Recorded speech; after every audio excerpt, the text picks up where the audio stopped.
Hey guys, in today's video I'm going to be showing you how I glaze my ceramic wheel thrown pumpkins.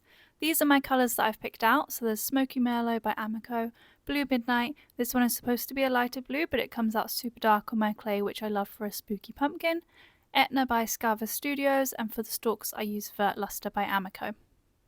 I'm just starting out by using my Aztec High Fire Mender to seal any little hairline cracks that might have appeared by the stems.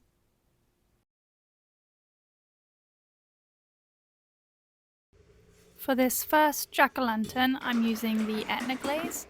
This glaze looks best with two coats, so I just start by using a flat hake brush and applying a couple of nice thick layers.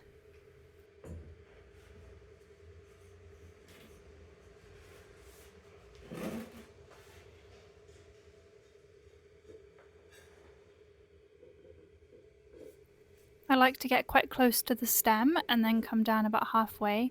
Then I switch to using a smaller brush to get right up around the base of the stem and also inside the eyes and mouth area.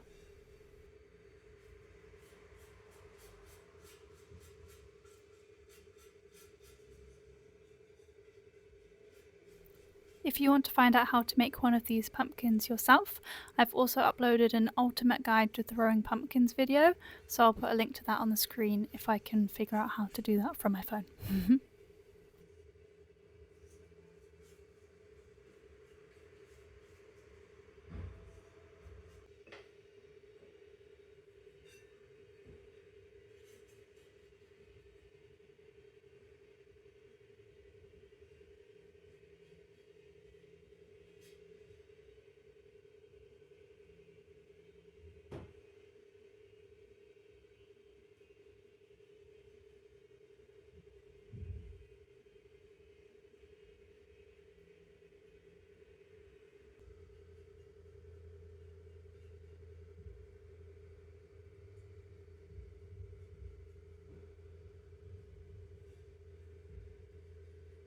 So after I've gone all over the top half and right around the stem, I then take the lid off and flip the pumpkin over so that I can glaze the bottom half.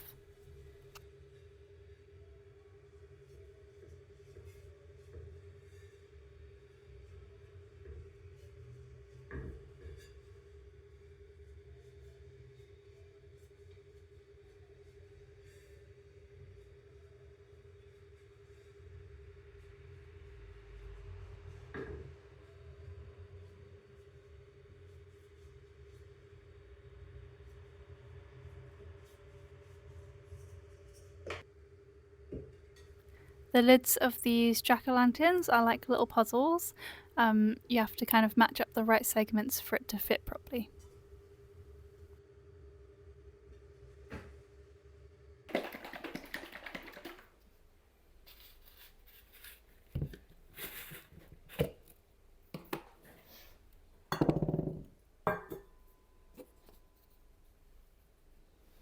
Okay, so now I'm moving on to one of the smaller pumpkins and the Blue Midnight Glaze. For these I do the same kind of thing. I start by getting close to the stem and halfway down with a hake brush. Then I'll hold onto the stem and flip the pumpkin upside down so that I can paint the bottom half.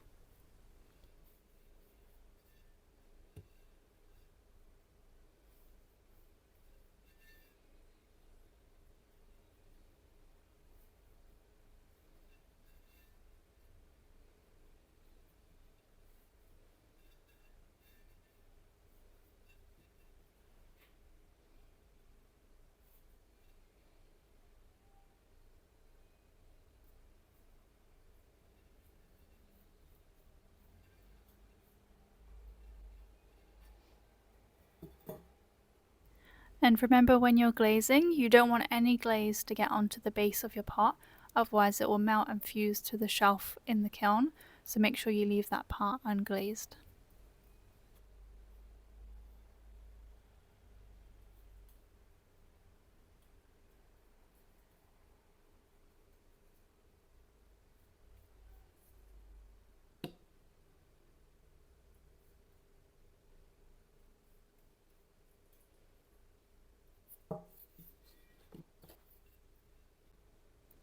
Now I'm just using a smaller brush to get right up against the stem and make it nice and neat.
Okay, now we're moving on to the stem.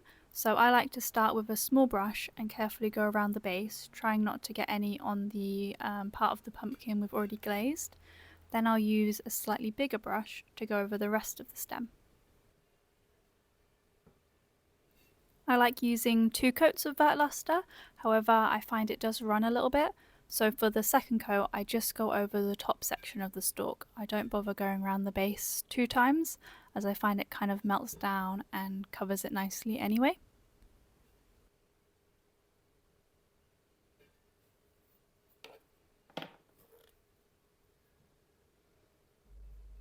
I would recommend doing little tests with your own glazes just to see how they'll react before putting them on one of your precious pumpkins. That's how I kind of found out about doing only the second coat on just the top half of the stem and things like that, so it's worth doing for sure.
With the stems that touch the pumpkin, I just use a small brush and paint really carefully around these sections.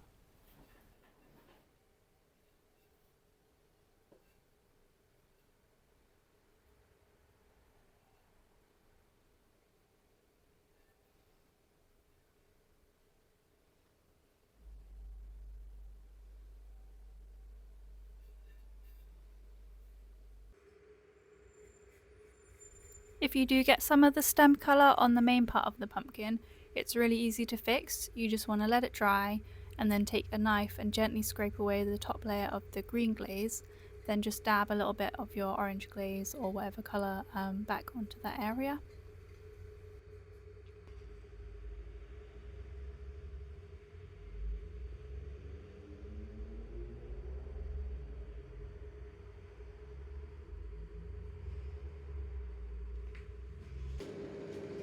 Okay, now everything is glazed and dried, we can load it into the kiln and it won't be long until we have some finished pumpkins, yay! When placing your pumpkins in the kiln, you obviously just want to carefully arrange them so that they don't touch each other, otherwise they'll stick together and that will be no good.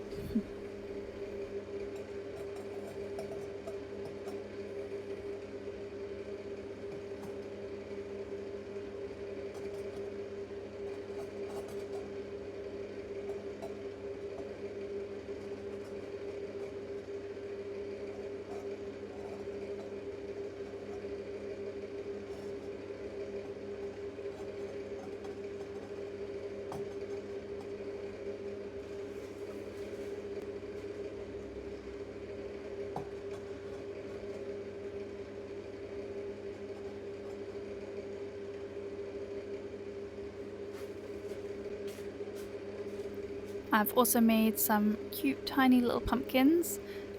These are not only just cute, but they're great for filling in any gaps in the kiln.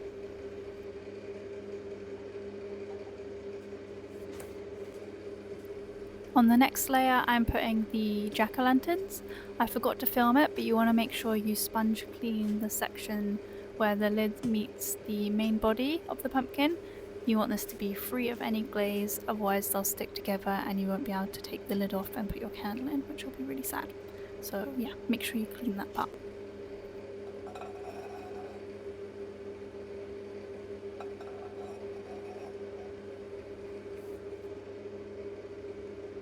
Okay, good night little pumpkins. I'm firing them to cone 8, 1250 degrees Celsius, and it will take about 8 hours. Okay, here we go guys! Yay! They look so pretty, so shiny, and so bright and colourful.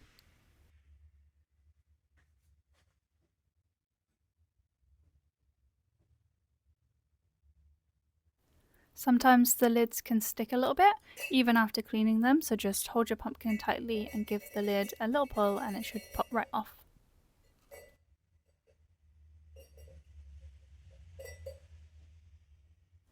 I'm just giving them a little inspection, making sure there aren't any cracks around the stem. But yeah, I'm so pleased with how all these turned out. I really love the curly stems and their cheeky little faces.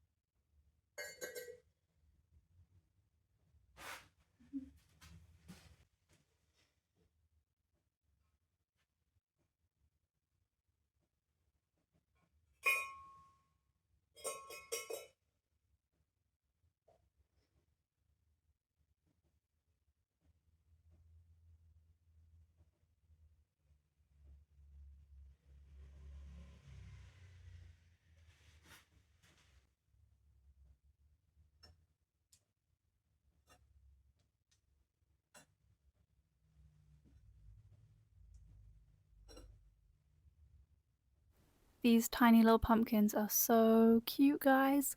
I love the colours and the tiny curly stems as well. So cute.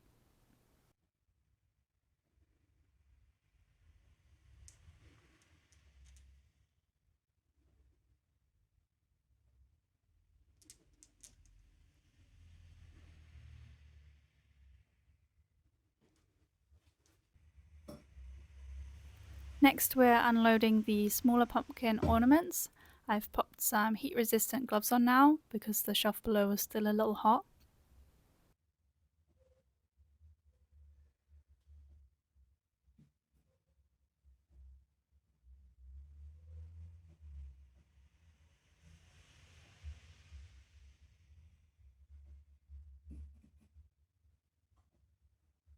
Wow.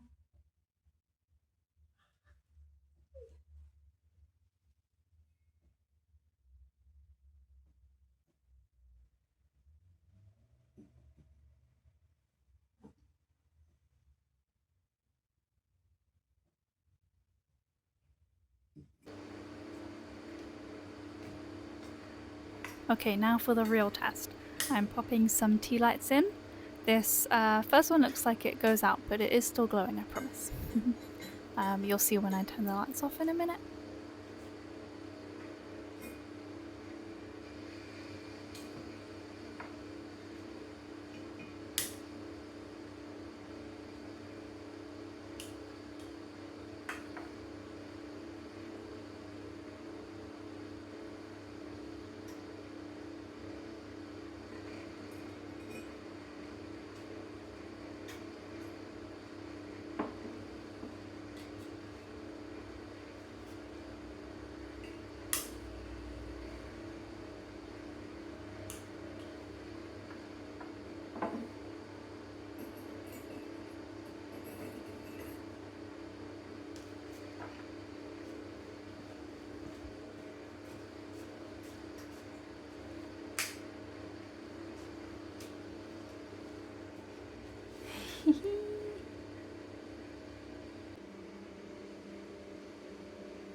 Hi guys! I just wanted to come on here and say how happy I am with how all the pumpkins turned out. I think this one is my favourite. I love how the stem kind of dips down and follows the shape of the pumpkin. And I put two little like warts on this one, I just think that's so cool. And I love this colour as well, it's like a real spooky pumpkin. I bought some little battery tea lights, so I'm going to put the jack-o'-lanterns in the window with a little tea light in, so overnight people will be able to see them glowing, which I think will be so cool. And then I'm going to surround them with some smaller ones and some tiny ones.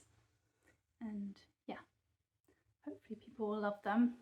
I definitely do so. It's definitely worth the wait after all the problems I had with my kiln, so yeah, really, really happy. I hope you guys have enjoyed the video, and I hope you've been able to make your own ceramic pumpkins as well. And yeah, thank you so much for watching. I'll see you next week. Bye!